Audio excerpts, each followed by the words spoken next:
C'est le récit d'une aventure humaine audacieuse. L'histoire de deux amies de longue date, Cécile et Lydie, unies par l'envie d'aller jusqu'au bout de leurs rêves, mues par le goût de l'inconnu et des rencontres. J'ai jamais eu aussi chaud de ma vie. Des savanes désertiques aux hautes terres luxuriantes, elles partent pour une expédition à pied de 1500 km au cœur des peuples isolés de Madagascar. Ah, vous êtes limite? Oui. Une marche inspirée, engagée, guidée par la découverte de projets de développement novateurs. Des initiatives positives pour un plus grand respect de l'homme et de la nature. C'est pas trop né là. Une quête qui leur révélera une véritable terre d'espoir.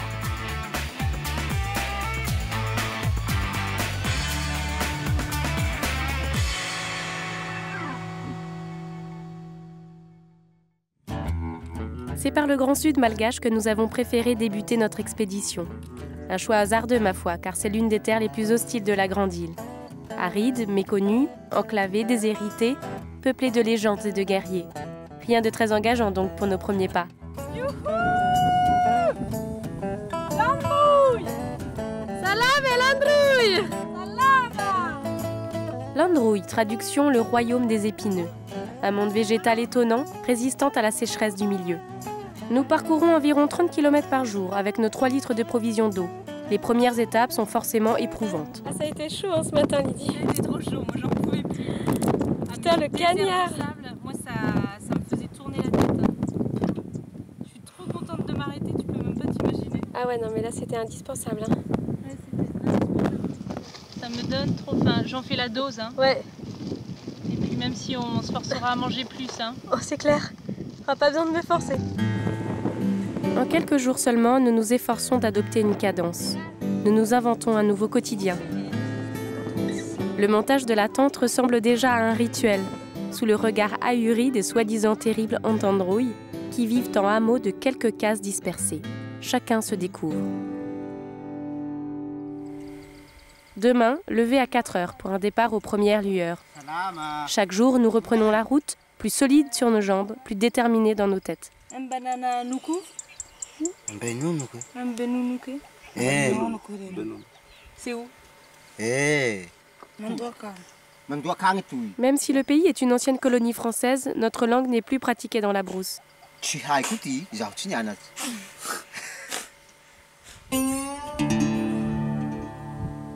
Nous sommes au début de la saison des pluies. Dire que nous redoutions les averses diluviennes et les inondations? Au lieu de cela, le paysage tout entier prend des allures de désert. Et il est hallucinant ce fleuve, hein. Il est à sec. Ah, c'est fou. Hein. Ouais, on voit bien l'état de la sécheresse. Hein. Et la chaleur qui nous frappe. C'est chaud, ouais. C'est chaud. Ouais, ce vent chaud qui nous frappe le visage. Ici, le manque d'eau est un souci constant pour les populations. Il devient rapidement le nôtre. Les seules traces de vie que nous croisons sont de riches tombeaux, bien plus fastueux que les maisons, faites de planches de cactus. Le culte des ancêtres veut cela. Enfin, un grand puits creusé dans le sable. Pour sûr, l'annonce d'un premier vrai village. Et avec un peu de chance, quelqu'un qui parle français. Un bunch. Ici, le manque d'eau cause de récurrentes famines meurtrières. On appelle ce phénomène le kéré. Pour y faire face, Joshua s'est investi dans la gestion de cette denrée précieuse.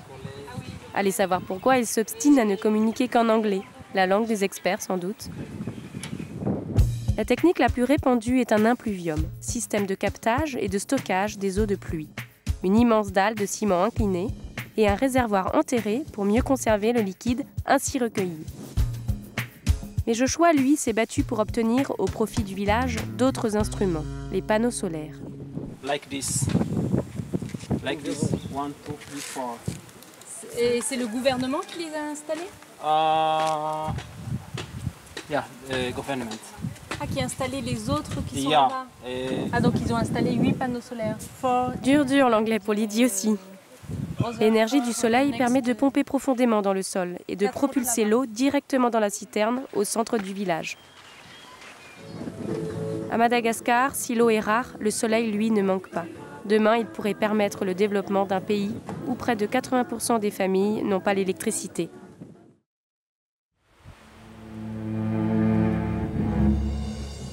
Au cœur de l'Androuille à présent, intrigant, pays de superstition.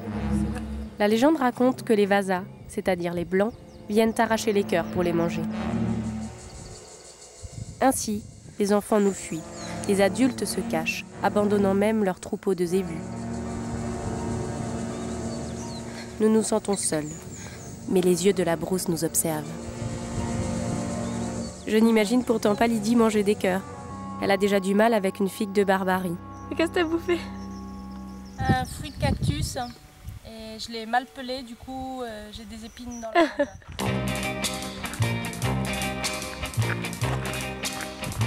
Lama. Nos corps s'adaptent à l'effort, nos esprits s'accordent au rythme si lent de la marche. Les craintes se dissipent au fil des sourires. La grande route pour Ampagny. Mais comme dans toute aventure, rien n'est jamais gagné d'avance. On sait pas trop où on est là. Elle dit qu'il se fait une petite clope pour décompresser. On est paumé. Et on est paumé en fait. Je pense qu'on a dépassé le village qu'on s'était fixé pour se poser aujourd'hui. Donc il est déjà 16h. 16h30. Et bon, le soleil se couche vers 18h. Ça serait bien de trouver la route. En tout cas, on est sur la route d'Ampagny. Ouais, on espère.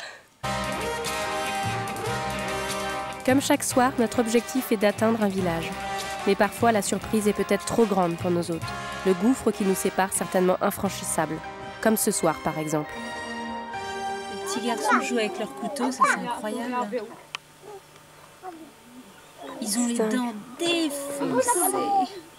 défoncées. Et là, c'est vrai que c'est le premier village qui nous a pas proposé de nous laver.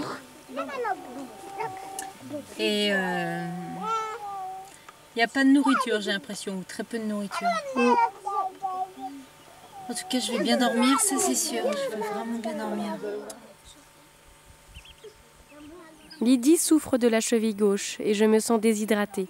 Notre autonomie en riz s'est réduite comme peau de chagrin. Heureusement, nous atteignons aujourd'hui Ampagny.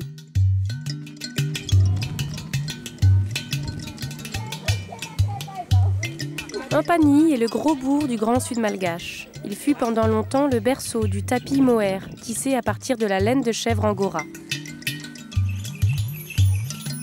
Depuis 10 ans, Éric Mallet, surnommé ici Éric Tapis, est à l'origine de la renaissance de cet artisanat réputé.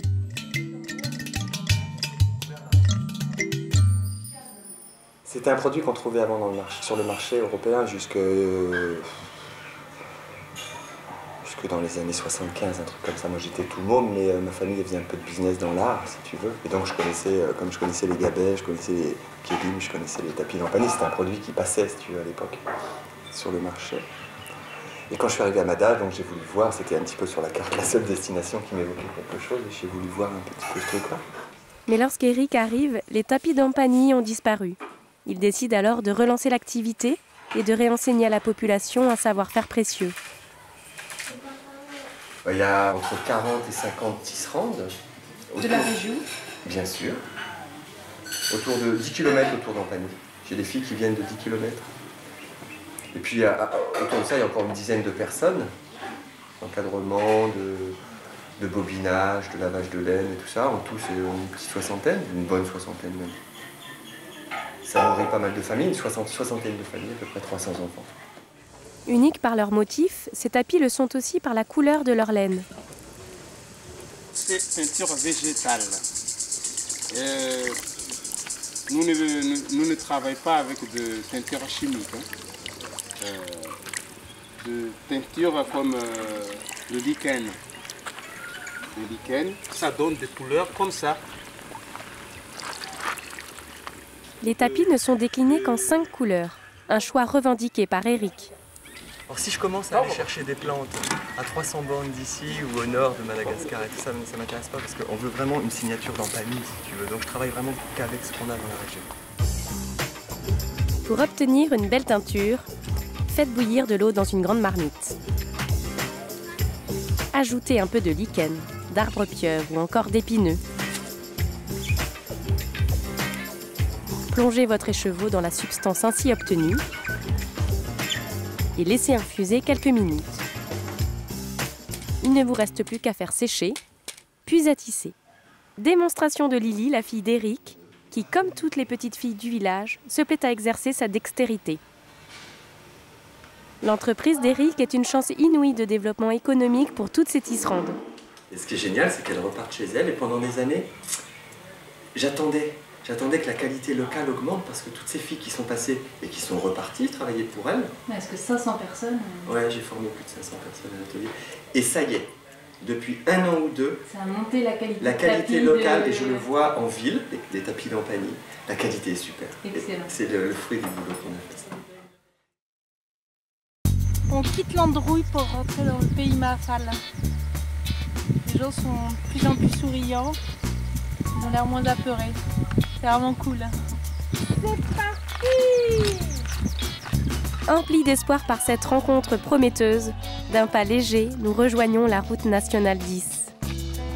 Nous sommes déçus de ne trouver qu'une piste tombée en désuétude. 2 routes à Madagascar, la RN10 et la nationale 7. Impressionnant. On a croisé 644, c'est mort, c'est mort, c'est mort.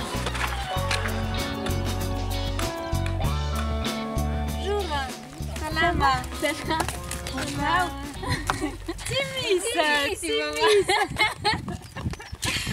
Une boy-boy. Et que vous allez, il est passé. Ah, vous êtes Mimite? Oui. Ah, excellent. Ah, c'est Eric Tapi qui est passé. Oui, passé ce matin. Ah, super, pour vous prévenir qu'on passait à Manakarava. Oh, on a de la chance de vous voir. Mimite nous mène à un vau-vau, un de ces trous creusés dans le sable et approfondis chaque jour. Elle y puise l'eau pour nous laver. Ce soir, nous acceptons exceptionnellement un autre toit que notre tente. Et malgré nos réticences, Mimite nous concocte un festin. Tu as quel âge, toi, Mimite? 25. 25 ans? Moi, j'ai 27 ans. D'habitude, nous prenons soin d'éviter d'être une charge pour nos hôtes, pour qui la survie est déjà une préoccupation.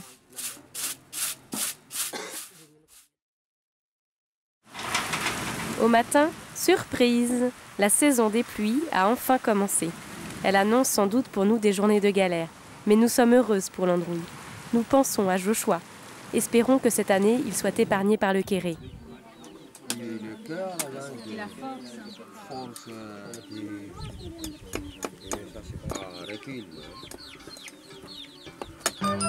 Lydie ne perd jamais une occasion de faire une pause.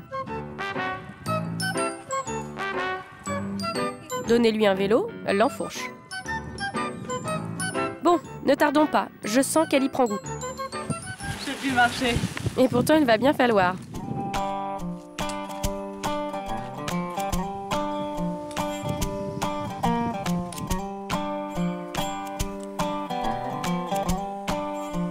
Nous pressons le pas.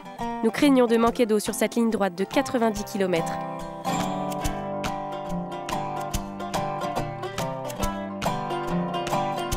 On a vu que ça aujourd'hui. Des pistes de sable où on s'enfonce. C'est un peu dur. Mais on arrive là, dans un bout du monde. La mer au bout.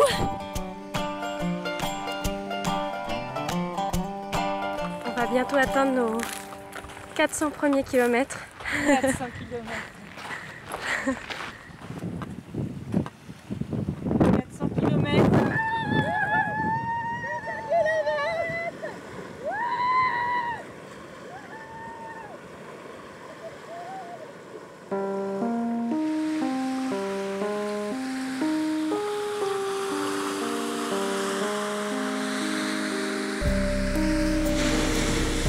Regarde-moi ça. Si c'est pas le bonheur. Derniers nomades des mers, les Vèzes arpentent le littoral à bord de leur pirogue à balancier, au gré du vent et des bancs de poissons. Le soir, à l'abri de leur voile de fortune, ils bivouaquent sur les plages. Surnommés les gitans de la mer, ces hommes ont l'air moins farouches que les malgaches rencontrés en brousse.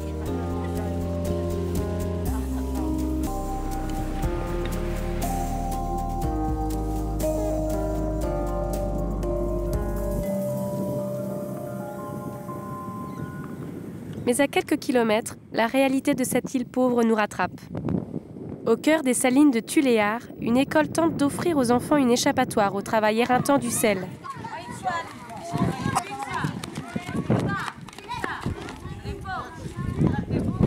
Avant l'école, les enfants travaillent à la saline. Parce qu'avec les parents pauvres. Dans un pays où plus de 43% de la population ont moins de 15 ans et où les naissances vont grandissant, les salles de classe se font malheureusement trop rares. L'école des Salines est l'œuvre de l'ONG Bel Avenir, dont le centre est implanté dans la ville de Tuléar. Stéphane nous y accueille. C'est original parce que c'est une ONG qui est implantée dans un cinéma. Voilà. Donc on a dit que c'est un lieu qui n'était pas exploité, qui n'était pas du tout utilisé. Alors là, on est une des rares salles de cinéma qui fonctionne. On est la seule qui fonctionne tous les jours à Madagascar. Non, c'est pas... C'est Alibaba ce soir. Pendant la semaine, au cinéma Tropique, les enfants assistent à des projections de documentaires, accompagnées de nombreuses actions pédagogiques. Le samedi matin, ici, il y a des spectacles scolaires. Donc on propose gratuitement la salle aux écoles qui font leur spectacle, qui font payer l'entrée aux parents à un prix raisonnable. Et l'argent, avec l'argent, on le garde et on achète des fournitures scolaires à l'école. Je prends par exemple l'école de Mahavat il y a 2 semaines, c'est complètement arrêté parce que les profs n'avaient plus de craie. Donc ça a mis à peu près 15 jours pour qu'ils décident que chaque enfant allait apporter une craie pour qu'on continue l'enseignement. Mais l'ONG Bel Avenir est bien plus qu'un cinéma. C'est une véritable mine d'initiatives. Entre la location de vélos, la boutique éthique, la distribution de préservatifs, l'établissement d'actes de naissance, l'édition de contes ou la mise en place de classes vertes, Bel Avenir explose de réalisations.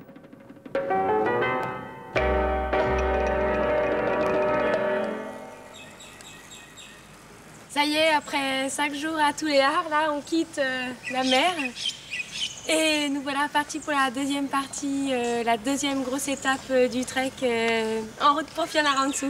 C'est parti, il est 5 h du mat.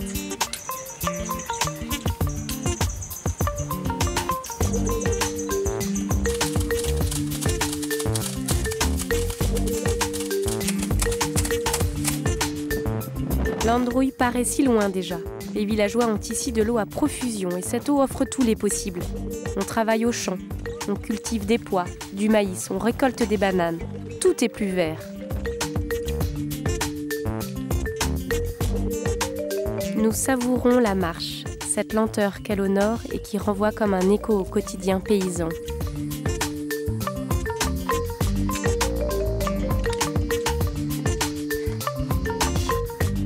C'est magnifique, mais la montée est fatale. Et là, on a un paysage géant.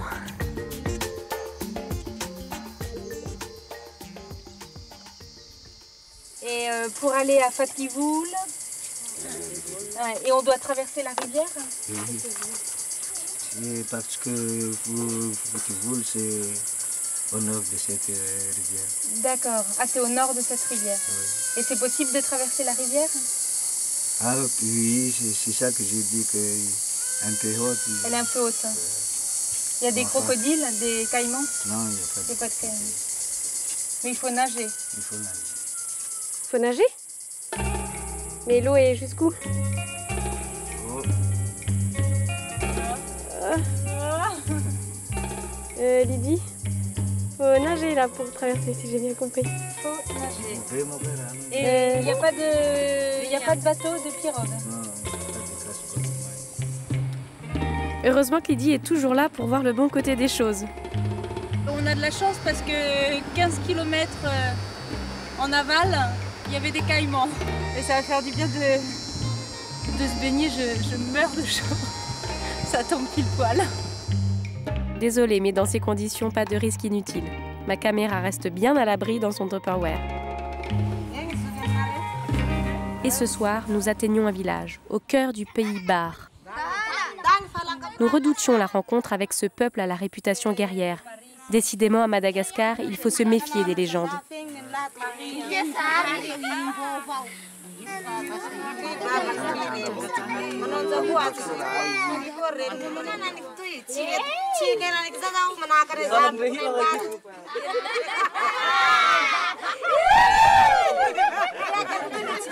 Bien vite au village, les jeunes comme les anciens sont au spectacle. On prépare la place, on monte le chapiteau et la fête peut enfin commencer.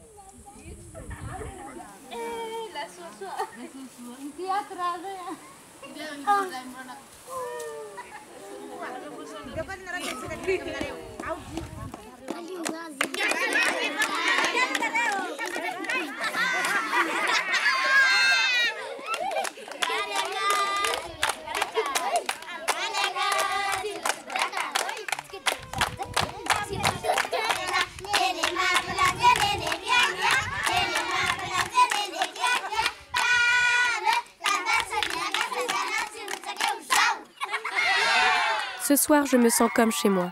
Les terribles voleurs des zébus dont on nous avait prédit une fatale rencontre se révèlent être des hôtes incroyablement chaleureux. Nous traversons le parc de l'Ichal, nouveau paysage de minéraux et de plantes endémiques. Un vrai laboratoire grandeur nature.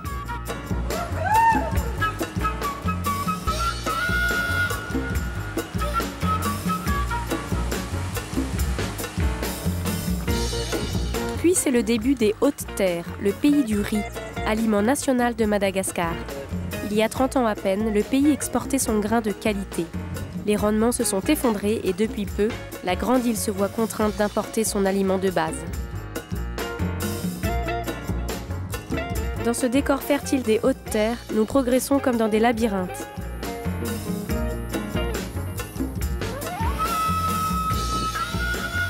Les rizières se révèlent de véritables pièges, desquels nous sortons souvent trempés et épuisés. Certains jours, les éléments nous empêchent de dresser notre campement dans les règles de l'art. Ce soir, devant la pluie qui menaçait, nous avons monté la tente en hâte en éludant les présentations.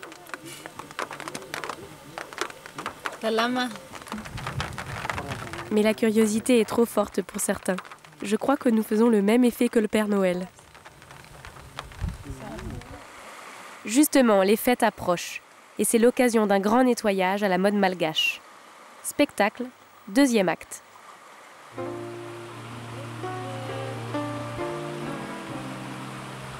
Aucun détail n'est oublié, pas même la guirlande, mais rien d'ostentatoire.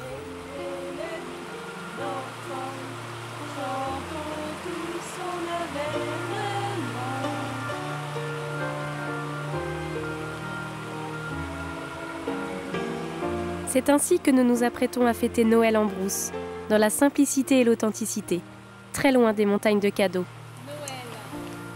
Dans le village où nous célébrerons Noël, chaque enfant recevra un bonbon. Dans l'intimité, ma caméra par pudeur restera éteinte. Fianna Rantsou.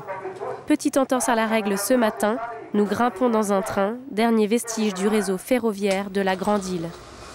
Voilà, aujourd'hui on est le 3 janvier et on vient de monter dans le train qui nous emmène sur la côte est à Manakar.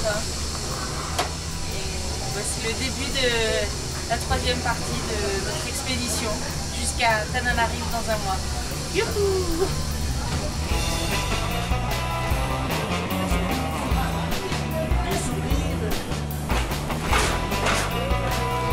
Nous dévalons plus de 1000 mètres de dénivelé et pénétrons le pays des Tanala, le peuple de la forêt.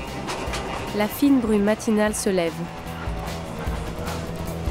On est dans la forêt primaire ici.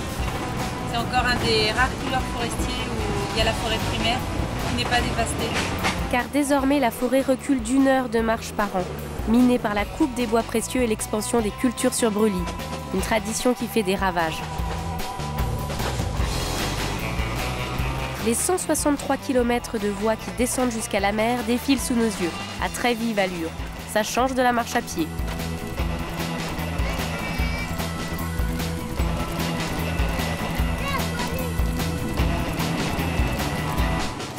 Atterré C'est énorme.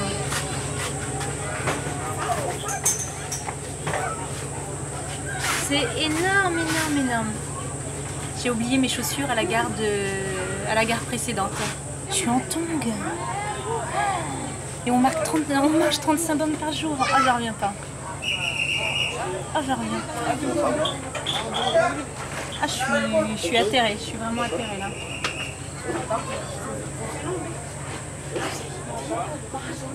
S'arrêter ici à mi-parcours? Pas question. Nous décidons de revenir sur nos pas avec l'espoir fou de retrouver les chaussures de Lydie.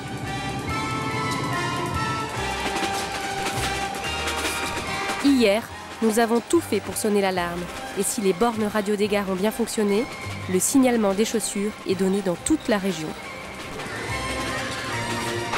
Une véritable chaîne de solidarité se met en place. Incroyable, mais vrai.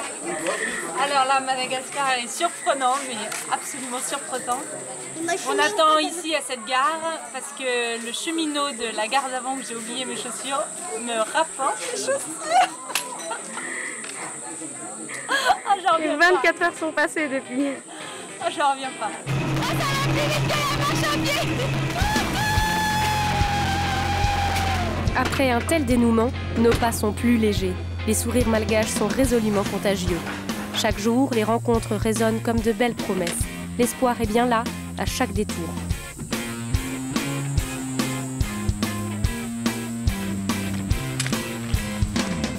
Pourtant, ici, chaque année, un danger menace cette voie ferrée, dernier vestige du réseau ferroviaire malgache. La saison des pluies et ses cyclones tropicaux. Des sections de la voie sont alors emportées, paralysant l'axe de communication essentiel de la région.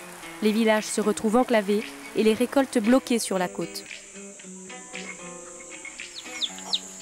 Pour lutter contre ces désastres, Claude use d'une arme atypique, le vétiver, une plante aux vertus méconnues. La qualité du vétiver, c'est avec sa racine longue, très très longue, jusqu'à 3 mètres. Ces racines forment le rideau dans le sol. Et donc, avec ce rideau-là, il empêche à la fois l'érosion et l'éboulement, surtout l'éboulement du sol. Claude a déjà convaincu plus de 20 000 paysans d'adopter ce végétal, pour le chemin de fer, mais aussi pour les plantations d'arbres fruitiers. Le vétiver leur garantit en effet de l'humidité, même en période sèche. Une dégustation très privée nous dévoile alors ses bienfaits lorsqu'il est planté au pied des bananiers, par exemple. Alors Lydie, c'est meilleur avec le vétiver? Bien. Ah, elle est plus fruitée. Hein. Elle est plus fruitée, moins commune. C'est magique le vétiver. Mais la plante magique de Claude ne nous a pas encore dévoilé tous ses secrets. Une fois séchées, ces tiges servent aussi pour la vannerie. C'est les femmes de notre association qui s'occupent de cette transformation des produits artisanaux. À Paris, on va faire, je vais faire un tabac avec ça. Espérons qu'un jour viendra où on va lancer ça à Paris. Après 800 km de pérégrination, nos cœurs sont gonflés de bonnes nouvelles, d'idées audacieuses, souvent simples et reproductibles dans d'autres régions du monde. Mais l'effort ne faiblit pas.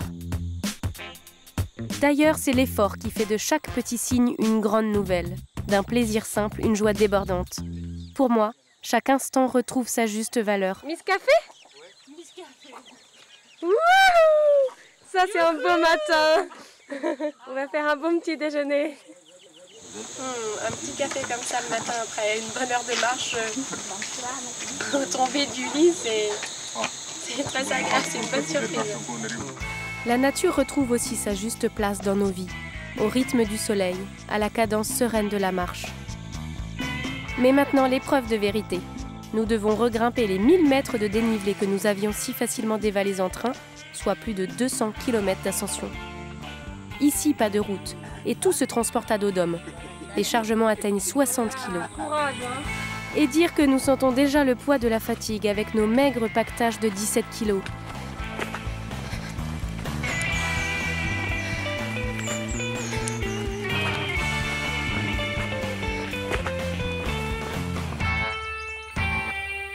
fait une chaleur à crever. Je te regarde même pas, j'ai pas la force de regarder quoi que ce soit.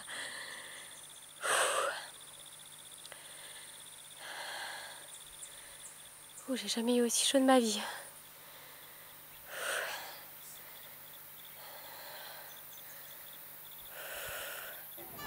La route prend fin. Nous voilà contraintes de naviguer une journée sur le fameux canal des Pangalanes. Nous goûtons aux joies de la pirogue taxi.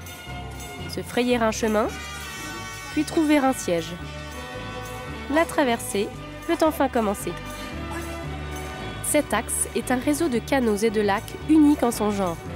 Construit sous la colonisation française, il s'étire tel un cordon littoral sur 665 km.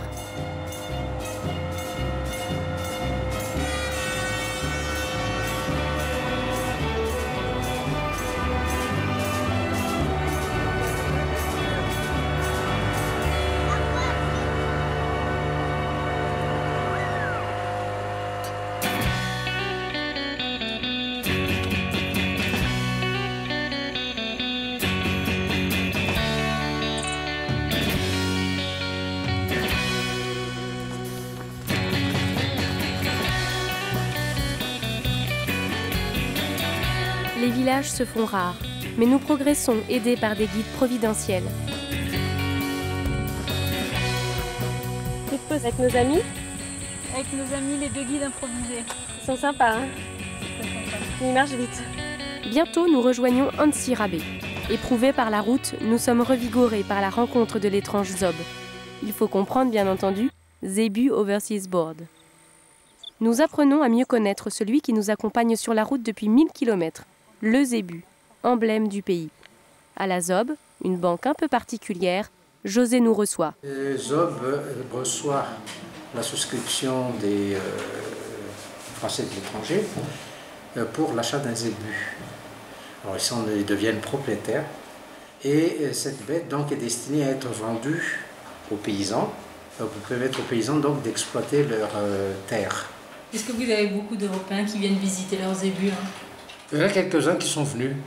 Ils viennent voir leurs zébus, discuter avec les paysans, prendre des photos et tout. On a la photo du zébu de Sirac. Animal sacré, on le tue pour les funérailles, la plus grande fête malgache qui soit. José nous présente à l'un des 800 paysans qui a reçu le soutien de la Zob. Ainsi, il a acquis 2 zébus et a pu développer sa ferme. Les femelles donnent du lait et l'animal est une force de traction formidable. Avec l'augmentation du prix du pétrole, la charrette à zébus est redevenue un mode de transport idéal.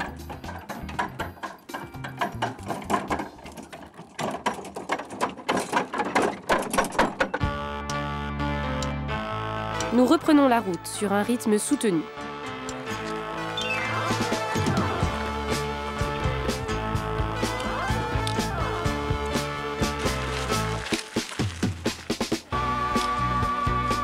Mais 1000 km de marche font souffrir nos organismes.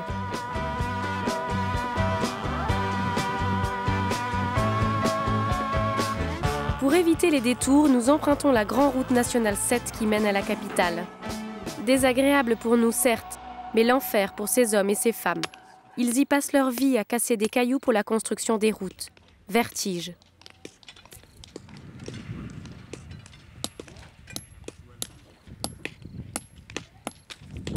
Il est plus difficile de trouver l'espoir dans ces zones suburbaines. Rien de bon dans cet asphalte et ces fumées de pots d'échappement. Tananarive marque le terme de ce ruban de bitume.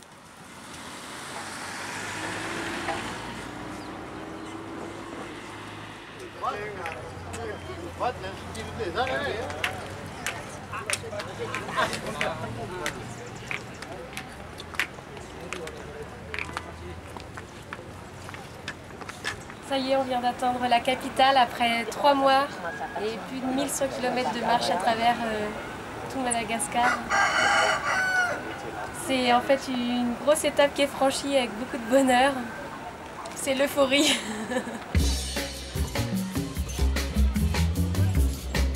Autrefois, Tananarive, bien que bâtie sur les pentes d'une arête rocheuse, était réputée pour ses pousse-pousse.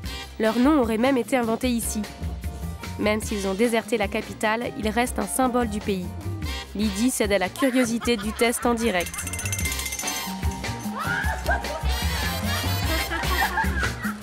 C'est le conducteur normalement. C'est son jour de congé.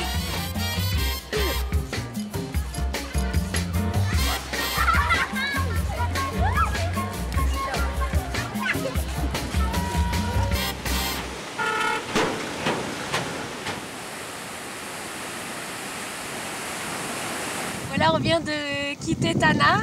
On s'est fait déposer à 100 km. Et on est super contente, on a notre premier panneau d'indication. On va à Maeveloun et après on s'enfonce dans la brousse jusqu'au lac Alaouch. Direction plein est jusqu'à l'île Sainte-Marie, 4e étape de l'expédition. Allez, c'est parti. Je vais mettre mon sac aussi.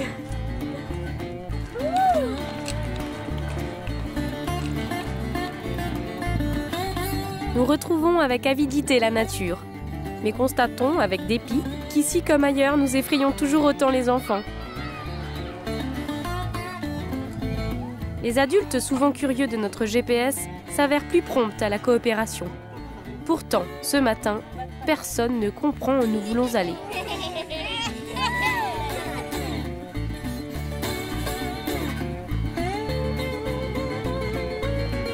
Où se trouve le prochain village dans cette immensité? Nulle part, on dirait. Mais la fortune nous conduit droit vers une toute petite maison totalement isolée, certainement comme notre bonne étoile dans le ciel.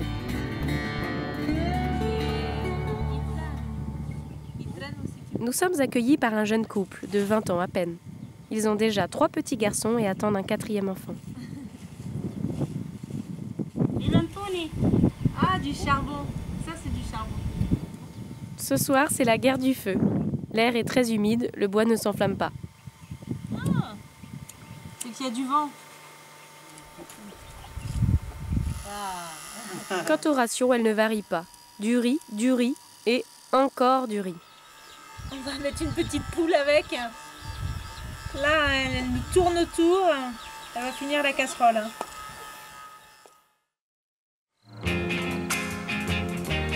À l'horizon, aucun village pour azimut. Sur les cartes, aucun tracé pour repère.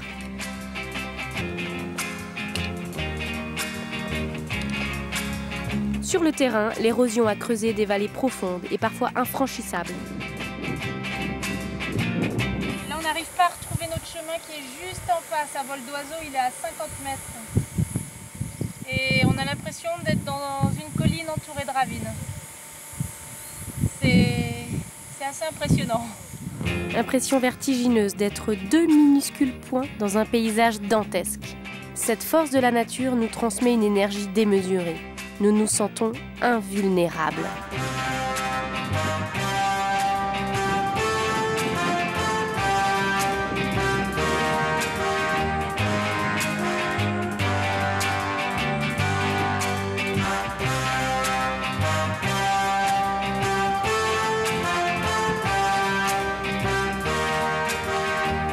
Cela semble interminable. Ça monte encore?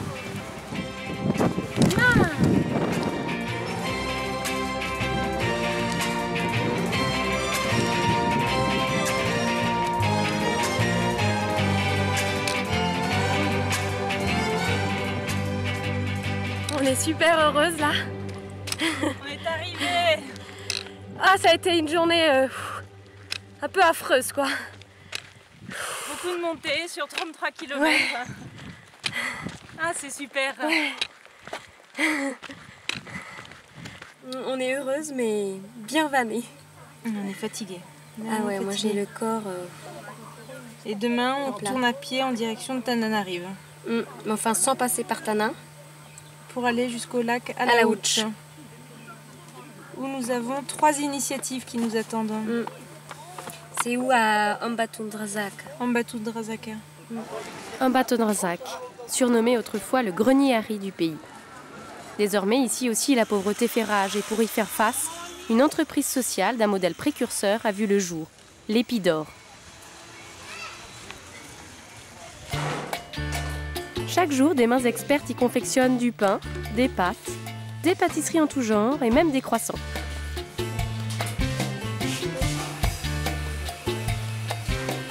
C'est Joséphine qui nous ouvre les portes des cuisines. C'est le pain pour donner les pauvres. À l'école, pour les cantines scolaires.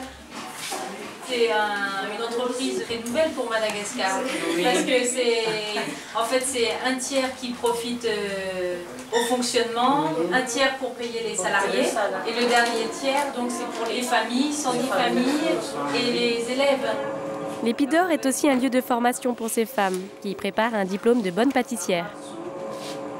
L'Épidore nous offre des pâtes pour notre expédition et des gâteaux. On est sponsorisé par l'Épidore pour aller jusqu'à Sainte-Marie. Mais si vous voulez, je vous embrasse. Merci. Merci beaucoup. Merci, c'est très gentil.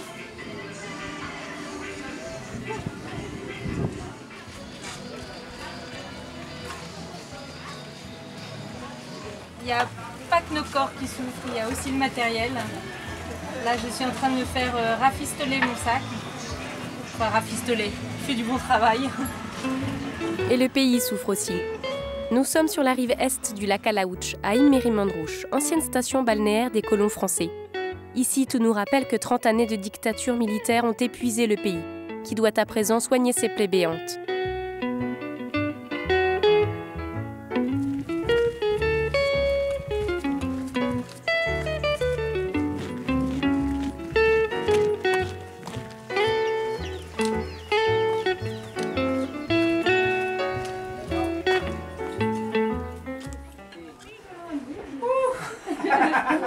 Qu'est-ce qu'on va manger de bon? Ah, on a faim. Var? Qu'est-ce qu'on peut manger ici? Qu'est-ce qu'on peut manger ici? Vari? Ah! Sakaf? Miss Sakaf? Il y a un porc, Viande de porc, poisson, poule. Var et poulet. Et toi? Moi aussi. 2 roux, var et poulet. Au menu, ce seront donc 2 poulets riz. Pour nous, un véritable festin.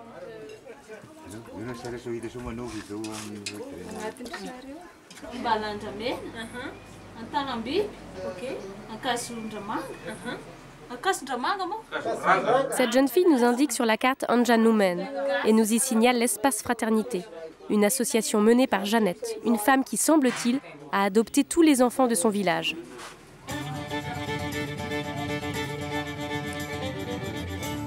C'est donc avec entrain et curiosité que nous y menons nos pas.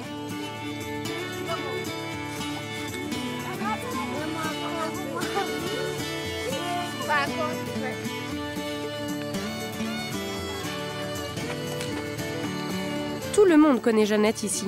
Elle semble d'ailleurs insuffler un brin d'enthousiasme et de témérité chez les enfants du coin. Intéressez-vous à mes enfants, mes gosses, d'abord j'en ai 140. 140 enfants, mais quelle femme! 140 enfants, j'ai. Dans un pays qui est classé au 15e rang des nations les plus pauvres, l'espace Fraternité tente de venir en aide aux enfants de la dictature. Cantine, école. Mais leurs parents aussi doivent être soutenus.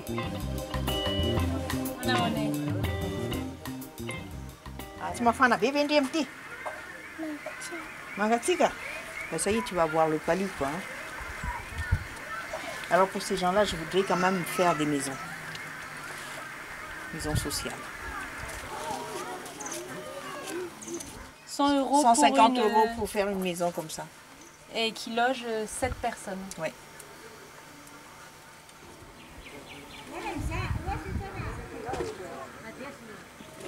Alors, pour financer ces actions et donner du travail aux hommes et aux femmes du village, Jeannette a eu une idée visionnaire. Une énergie renouvelable, facilement cultivable. C'est une pépinière de zatropha. On va les planter sur toutes les collines. Ça va donner des graines qui vont être mis en huile. Hein, et qui servira de biodiesel. Ces champs de demain nous font espérer un avenir meilleur pour Anjanoumen. Pour achever notre périple, nous empruntons le chemin des contrebandiers, l'ancienne route de fret clandestin de vanille, de girofle et de pierres précieuses. Aujourd'hui, il a l'air beaucoup moins fréquenté. Mais une fois encore, ne nous fions pas aux apparences. Et on est en pleine forêt. En pleine forêt pendant 4 jours, c'est notre premier jour. C'est magnifique. On entend l'orage. Normalement, dans 2 heures, on est dans un village. J'espère.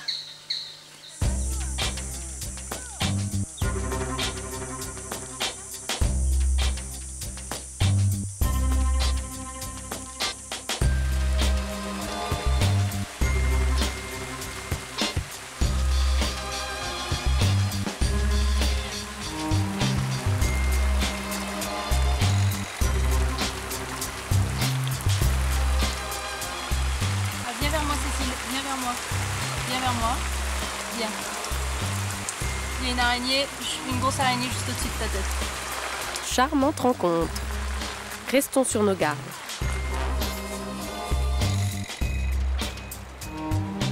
Ce qui devait être une randonnée tropicale devient un épuisant parcours du combattant.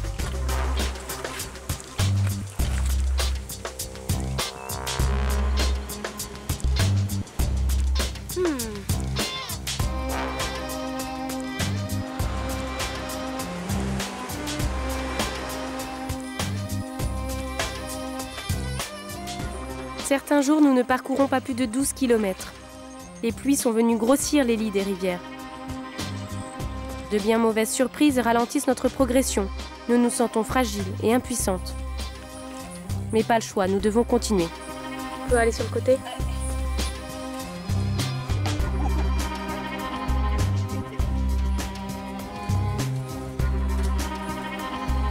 Allez, t'en es à la moitié.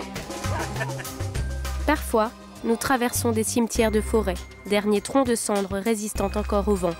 Carnage de la culture sur brûlis.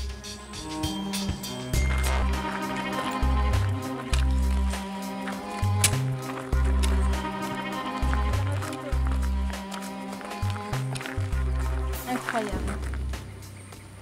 Après 8 jours de brousse, on arrive à notre route goudronnée. Oh, je suis trop contente. On est sorti de cette jungle. Je n'aurais jamais cru être aussi heureuse de découvrir un morceau d'asphalte à l'orée d'une forêt. Quel paradoxe!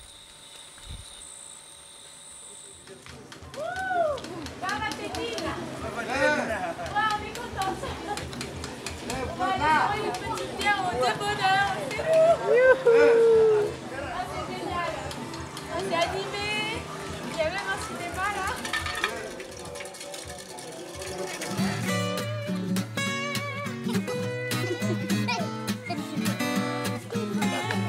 C'est le dernier départ aujourd'hui. Dernier jour de marche. Dernier jour de marche. C'est émouvant. C'est émouvant, ouais.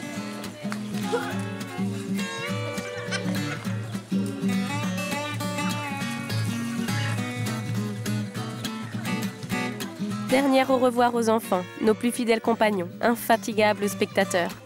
C'est à eux que nous dédions ces pas, eux qui portent l'espoir et l'enthousiasme. On arrive sur la côte est. C'est la fin de notre expédition dans la mer à 1500 km. Songeons à tous ceux qui, de leur sourire, de leur accueil, de leurs projets, ont allégé nos pas, de nos premières à nos dernières foulées. 1500 km à pied sur des chemins non balisés à la rencontre de l'espoir, pour ne pas oublier l'essentiel. On est arrivé à 1500 balles. Ah, c'est mortel. Ah, je suis immonde. C'est dégueulasse. J'ai envie de me baigner.